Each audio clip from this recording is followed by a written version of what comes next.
Which of the food that you've Oh, I tasted think so sisig far? is an obvious choice. The easiest for New Yorkers to love, the easiest to present in its authentic form. I think lechon, obviously. You know, there's a huge Filipino population, but above and beyond that, I think New Yorkers and Americans in general are becoming more and more open to and interested in Filipino cuisine. Ako si Jessica Soho. Ako po si Jessica Soho. Ako po si Jessica Soho. This is Jessica Soho reporting. Balikan natin ang paghahatid ko ng serbisyong totoo bilang isang journalist. Bingi ata ako, Mama. March 1989 nang una naming tangkaing marating ang isla ng pag-asa. Gaya po ng inyo nakikita, tayo ay nakasakay ngayon sa isa sa mga tangke. Paano kaya sila magpapasko dito, no? This is Hickam Air Force Base here in Hawaii. Ito rin tiyak ang gustong paniwalaan ng marami sa atin. To see is to believe. Samahan niyo po kami sa isang natatanging paglalakbay.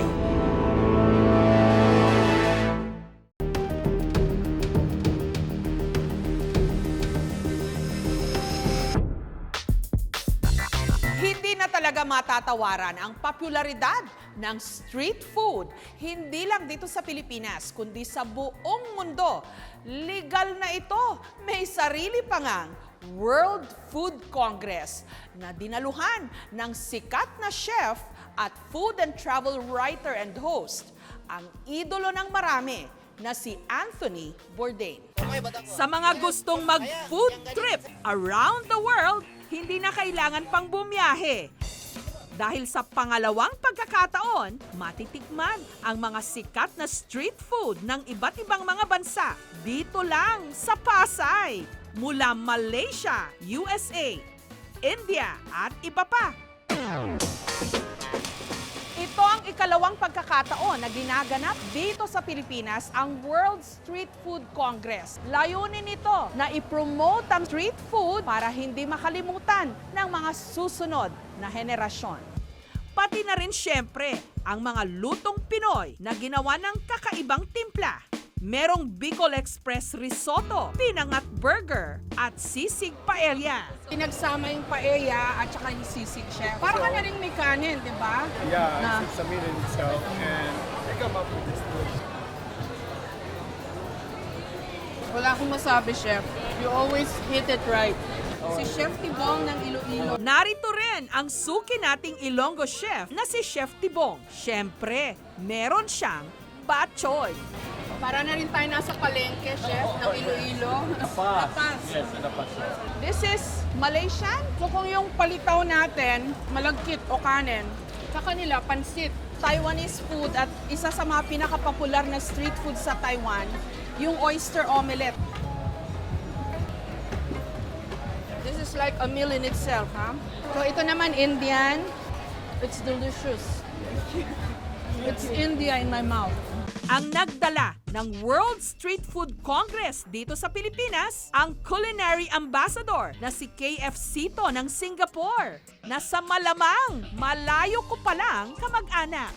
Magkamag-anak ko kami ni Mr. Sito because we trace our roots to the same town in Gwangju, in Guangdong It's province. called Kaiping. Kaiping, yeah. Where all Sitos are born, where Sohos are born, Yes, and Sito. Suhus, they're all the same. And the same places I went to in Kaiping, he's been there too.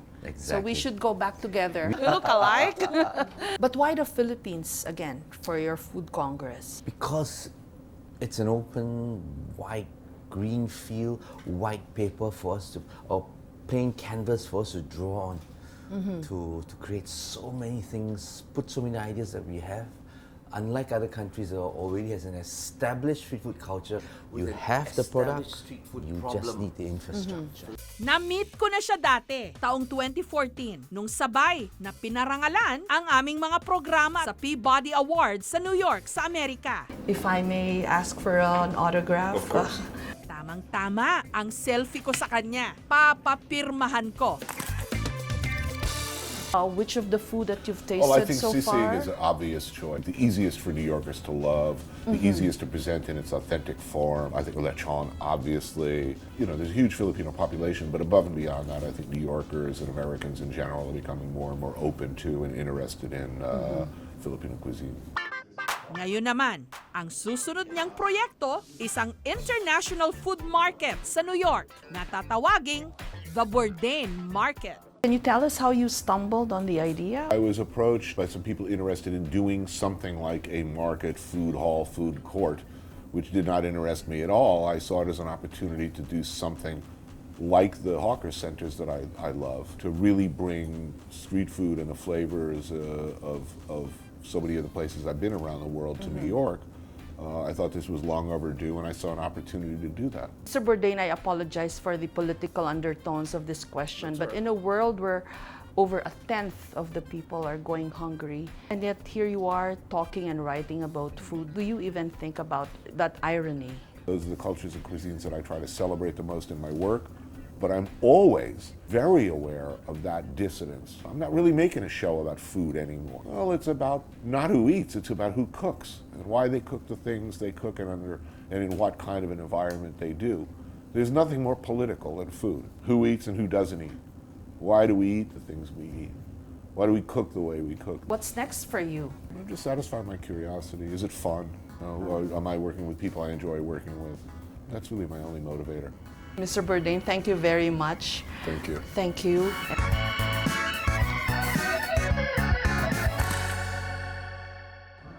Ang inspirasyon daw ng World Street Food Congress, ayon kay KFC to, layunin daw niya na ang mga pagkain natin ang siyang ipakilala sa buong mundo. Katulad ng sinigang, masarap na sabaw, lalo na kung umuulan. Asim!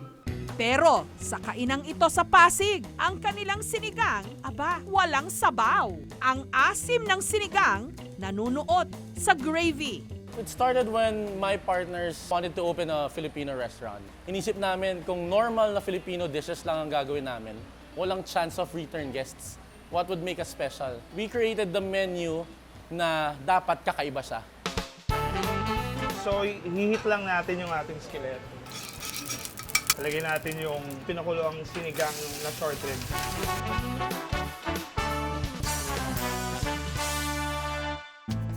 Ang tawag niya rito, sizzling sinigang.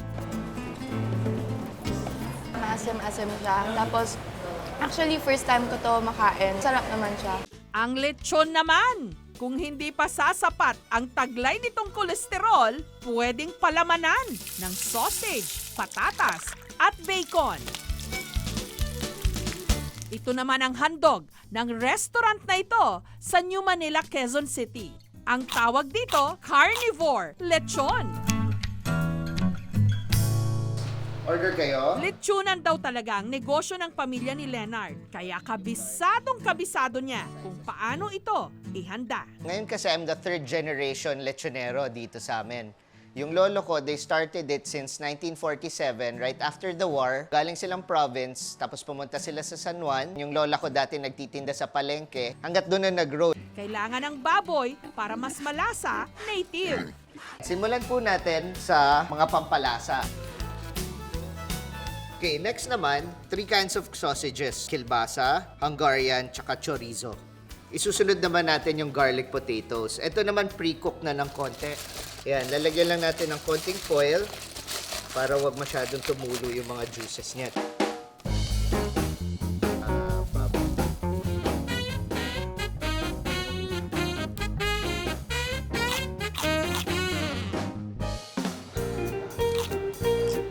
Iba yung lasa ng balat eh.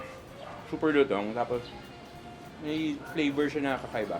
May effect yung sausage tapos yung herbs, parang lumalabas sa balat. Sarap!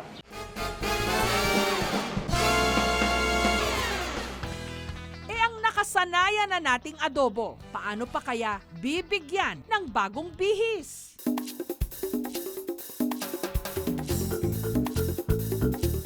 Balutin ito ng rice wrapper. Sangkapan ng hilaw at hinog na mangga. At tatawaging Maria Clara. Yung Mario Claro adobo is parang a mix of modern and yung traditional. The same way with the traditional Filipina and the modern Filipina. Masarap siya. Tamang halo ng asim at alat. Pwede siyang baunin kahit saan, sa work, sa school. Parang buong meal na siya. Ang pagkaing Filipino sa kalye man o sa ating mga hapagkainan at kusina, unti-unti nang nakikilala. Salamat sa mga international event katulad nito at sa mga katulad ni KFC to at Anthony Bourdain.